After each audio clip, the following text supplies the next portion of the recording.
हेल' लोगोफोर बे समाव नोंथांमोननि गेजेराव मेट्रिक आनजाद उथ्रिनाय आरो उथ्रियिफोरनि सायाव माखासे बिबुंथि लाखिनो एबा गोबां फरायसाफोरनि सायाव गोसोआव जाखांनाय साननायफोरखौ नोंथांमोननो बाहाय क्लियार होनो नागिरदों। दा बाहाय जोङो नुनो मोननाय जाबाय थांनाय 2022 मायथाइनि जिहेतु जोंनि मेट्रिक आनजाद रिजाल्ट बेयो जाहा मोनबायानो बयबो फ्राय पास जाबाय, सोरबा फार्स्ट सोरबा सेकेन्ड थार्ड आरो नङाबा खायफाया फेलबो जानानै दङ। दा बेफोर साफ्रोमनिसिमबो नैबे मेसेजआ जोबोद गोनांथार जागोन एबा गोनां जानो हागौ साननानै आं नोंथांमोननि सिगाङाव लाबोनाय जादों आरो जायफोर फरायसा नङा नोंथांमोनहा बेखायनो नोंथांमोनहा खोनासंनानै बुजियोबा एबा गोनां सानोबा शेयार खालामना होनो हानाय जागोन।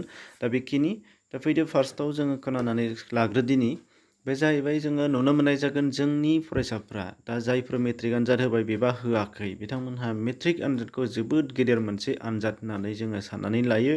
नाथाय बेखौनो जायफ्रा उथ्रिबाय बिथांमोनाबो साननानै दङ आरो जायफ्रा फेल जाबाय बिथांमोनाबो जोबोद गोब्राब जोबोद गिदिर माने आनजाद होननानै साननानै लानानै दङ जानो हागौ। नाथाय बे बाथ्राया नङा, आंनिफ्राय बियो एसेग्राब बेबायदि नङा। जास्ट बियो मोनसे जोङो जेरै 8निफ्राय 9आव पास जाबोयो, 6निफ्राय 7आव पास जाबोयो, बे एखे रोखोमनि एखे मोनसे एग्जामानो जास्ट बियो खालि मोनसे जोंनि कुइसन दाननाया जोंनि स्कुलनिफ्राय जाया, बर्डनिफ्राय जायो। जेरै 9आव जोङो मोनबोयो 10आव बारलांनो थाखाय आरो बेखौ जोङो गावबागाव एग्जाम सेन्टाराव एबा गावनि स्कुलाव एग्जाम होनो मोनाखै, गुबुन एग्जाम सेन्टाराव जोङो थांनांगौ जानानै फैदों आरो खायफाया जायफ्रा एग्जाम सेन्टारावनो फरायदों बिथांमोना बे जायगायावनो होनो मोनदों। खालि बिथांमोननिया पेपार दाननायनि बेलायाव गावनि फोरोंगिरिफ्रा दाननो मोनाखै, गुबुन फोरोंगिरिया दाननो मोनदों। दा खालि बेल' फारागा बेनो, खालि 10निफ्राय 11आव पास जालांनायल'। आरो बेनिफ्राय मोनसेया जाहैबाय माबे बेयो जोंनिया बर्डनिफ्राय सार्टिफिकेट मोनगोन मोनसे जे 10 पास जाबाय नोङो, बेनि थाखाय नोंथांमोना सार्टिफिकेट मोनदों। दा बे जास्ट बे गोसोखौ बेखौल' साननानै ला। आरो बेनि बेलायाव मानो बुंनाय जादों नोंथांमोना दा मिथिनो मोनगोन। दा जोंनि फरायसाफ्रा बेखौनो जोबोद गियो, जोबोद ख्लाब ख्लाब मोनो, मेट्रिक आनजाद बाब बेबायदि सानो आरो आं मेट्रिक आनजाद उथ्रिबाय जोबोद गिदिर जाबाय बेबायदिबो सानो। नाथाय मोननैबो नङा, बेयो जास्ट क्लास 9निफ्राय 10आव थांनाय बायदि 10निफ्राय 11आव बारलांनो हानायनिल' मोनसेल' लामा। खालि बेयाव जोङो जोङो 9निफ्राय 10आव फैनायाव जोंनि फरायसालिफोरा माने सरि नोंथांमोननि गेजेराव माने नुनो मोननाय जादोंमोन जायफोर साबजेक्ट लादों गासै 6था, बेनि साबजेक्टनि बेलायाव गासैबो आयदायाव जोङो 30% लानानै उथ्रिनो हायाबाबो जोङो 9निफ्राय 10आव फैनो मोनोमोन। बबेबा मोननै साबजेक्ट मोनथाम साबजेक्टआव फेल जाबाबो फैनो मोनोमोन। नाथाय नैबे मेट्रिक आनजादाव जोङो गासैबो साबजेक्टआवनो 30% मोननाय उइथ प्रेक्टिकेल बेफोर गासैखौबो लाजोबनानै जोङो उथ्रिनो हानाय जानांगोन। अब्लासो जों बेखौ मेट्रिक आनजादाव उथ्रिदों होननानै साननानै लागोन एबा मेट्रिक आनजादा उथ्रिहोयो। दा बे मोनसेल' बाथ्रा।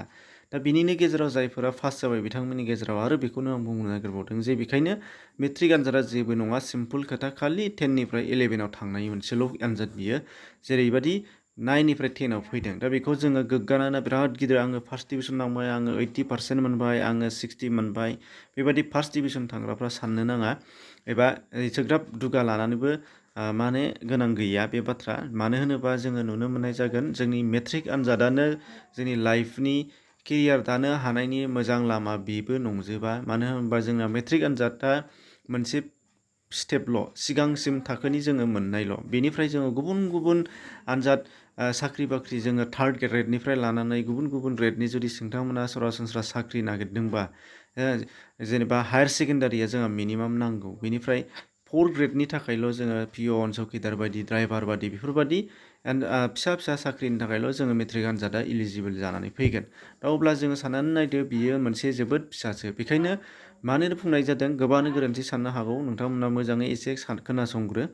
दा जाहैबाय खोथाया जोंनि मेट्रिक आनजादखौनो जोबोद गिदिर उथ्रिबाय साननानै लानानै आङो 80% मोनबाय, आङो 70% मोनबाय, फार्स्ट डिभिजन थांबाय, खायफा डिस्टिंसन मोनबाय होननानै बेयावनो गावनि फरायनायखौ दुगानानै फार्स्ट इयार आरो सेकेन्ड इयार माने हायार सेकेन्डारि सेक्सनावनो बिथाङा गावनो माने उथ्रिनो हायि जाहैगोन। अब्ला बिनि लाइफआ बेखिनियावनो थाबथाबाय, फरायनायनि लाइफआ बावनो थाबथाबाय होननानै साननानै लादो। दा बेबायदि जाहाथे जाया बेनि थाखायनो नोंथांमोनखौ होनदों बियो जास्ट बिगिनिंल'। बेनिफ्राय आरो नोंथांमोनहा हायार सेकेन्डारि, बेनिफ्राय आरो जायफ्रा लाइन फरायनो नागिरदों कर्स, जायफ्रा नङाबा कलेज फरायनो नागिरदों, इउनिभार्सिटि मास्टार डिग्रि फरायलांनो नागिरदों, दा बिथांमोननि बियो दरखं मोखां दासो मोनसे फिसा दरजा हाबनो हानायनिल' बियो, बेखायनो बियो जोबोद गिदिर नङा। आरो बिनि थाखायनो सेकेन्ड डिभिजन आरो थार्ड डिभिजन मोननायफ्राबो साननानै लानो नाङा जे बियो आङो फार्स्ट लानो हायासै, डिस्टिंसन लेटार लानो हायासै बायदि साननो नाङा। जास्ट बियो बिगिनिंल'। बेखायनो नोंथाङा दा थार्डआव थांदों जेबो नङा, सेकेन्डआव थांदों बेखौबो लानानै खाब्रायनो नाङा। एबाराव नोंथाङा नेक्स्टनि एग्जामनि थाखायसो प्रिपेरेसन खालामदो, एबारावसो साबसिन गोसो जादो। जेरै फार्स्ट इयार आरो सेकेन्ड इयार एबा हायार सेकेन्डारिनि थाखायसो गोसो होदो। दा थार्ड डिभिजन थांदोंबा हायार सेकेन्डारिनि थाखाय फार्स्ट डिभिजननिफ्राय जेसेबां हायो गोजौआव दावखोनो नाजादो आरो बेसो जोबोद मोजां खामानियाव फैगोन। मानो होनबा नोंथांमोना जोंनि भारतनि बेलायाव गासैबो एग्जाम होनो थाखाय, गासैबो साख्रि बाख्रि नागिरनो थाखाय जोङो ST हिसाबै 45% जोङो चान्स मोनो। बेनिफ्राय आदार्स दस्रा कास्ट हिसाबै जोङो 50 नङाबा 60 बबेयावबा बेफोरबायदि डिपार्टमेन्ट लानानै जोङो साख्रिनि थाखाय इलिजिबोल जायो। दा बेखायनो जोङो हायार सेकेन्डारिखौसो गोसो होनो गोनां दङ। मिनिमाम जोङो सेकेन्ड डिभिजन लाथारनांगोन, होमबासो जोङो मोननो हागोन, नङाबा जेबो जानाय नङा। बेखायनो जोङो नोंथांमोनखौ खावलायदों जे दानि मेट्रिक आनजादा जोबोद गिदिर नङा एबा जोबोद दुगानानैबो लानो गोनां गैया आरो जोबोद गावखौनो नेहाथ साननानैबो लानो नाङा। बेयो फिसा मोनसे जोङो दा मोनसे बिगिनिंल' हिसाबै जोङो लानो नांगोन। दा आरो बेनि थाखायनो जायफ्रा फेल जाबाय बिथांमोनहाबो जोबोद खाब्रायनो नाङा। जेरै 6निफ्राय 7आव फेल जायोमोन, 7आव थांनो हायामोन, ओमफ्राय 8निफ्राय 9आव थांनो हायामोन, बेबायदि जास्ट फेल जानायल'। बेनिखायनो बे फेल जानायखौ पास खालामफिननो, जेरैहाय जोङो फरायसालियावनो थानानै फरायफिनो, अब्ला जोंनो रावबो मिथियामोन, नाथाय मेट्रिक आनजाद जायो फेल जाबा बयबो मिथियो। दा बेखायनो बेखौ लानानै लाजिनांगौ गैया, दुखु मोननांगौ गैया। जाहाथे नोंथांमोना बेखौ जास्ट 8निफ्राय 9आव थांनायाव फेल जानानै लाखिजानाय बादिल' सान आरो बेनि थाखायनो नेक्स्टआव नोंथांमोना चान्स ला। आरो देग्लायथ' जोबोद मोजां चान्स, जेराव कमप्लिमेन्टारि जोंनो चान्स होदों। दा बेयो जोबोद मोजांनि बाथ्रा। मोनद' साबजेक्टनि बेलायाव 3 गाज्रि जादोंबा नोंथांमोनहा बेखौ होफिननो हागोन। गासै 6खौ होआलासेनो 3ल' फरायनानैनो उथ्रिनो हागोन। दा बेनि थाखायनो बेबो जोबोद मोजांनि बाथ्रा। आरो फारसेथिंजाय बेखायनो जोङो फेल जानाय फरायसाफोरा एसेग्राब लाजिनानै खाब्रायनानै गावखौनो डिप्राइभ खालामनानै लानो नाङा। फारसेथिंजाय आरोबाव जायफोर बिमा बिफा गारजेन बिथांमोनहाबो, ओंखायनो बे बाथ्रा आंनि गासै बुंनायफोरखौ नोंथांमोनहा बुजिनो हाबाय जानांगौ। बेयो एसेग्राब गिदिर नङा। बेखायनो जायफ्रा फेल जाबाय बिथांमोनखौ डिप्रेसन खालामनानै दोननो नाङा। दुखु मोनहोनानै बांद्राय रायग्लि बायग्लि खालामनानै लाजि फोनांबाय थानो नाङा। जाहाथे फरायनो सुबिदा होफिनो, बेखौसो नोंथांमोना लानांगोन। बेखायनो जोंनि गेजेराव दिनै गोबां बायदिसिना जागासिनो दङ, जायफोर जानाङामोन। दा बेनि थाखायनो नोंथांमोनखौबो खावलायहरनाय जादों। दा बेनोमोन लोगोफोर, अब्ला नोंथांमोनहा बेखौनो साननानै लादो। बेनिफ्राय आरो लास्टआव मोनसे बाथ्रा, जायफ्रा पास जाबाय बिथांमोना मा फरायनो गोसो, गोबाङानो गोनो गोथो जायो। बेखौ न'खर आरो बिमा बिफा आरो लोगोसे नोंनि हानाय हायि आरो बेजों लोगोसे गोरों गोराफोरनिफ्राय गावबागाव जायगायाव बिदा फंबाय बाहागि खुरमाफोरजों एसे सुलाद लानानै, फोरोंगिरिफोरजों सुलाद लानानै बबे स्ट्रिमाव थांनो, प्राइभेट ना गभर्नमेन्ट कलेजफ्राव हाबनो, दा बेफोर गासैबो डिसिसनखौ ला। मालायनिजों थांनानै लाब गैया। सोरबा लोगोआ बबेबा हाबदों, बेजों थांनानै लाब गैया।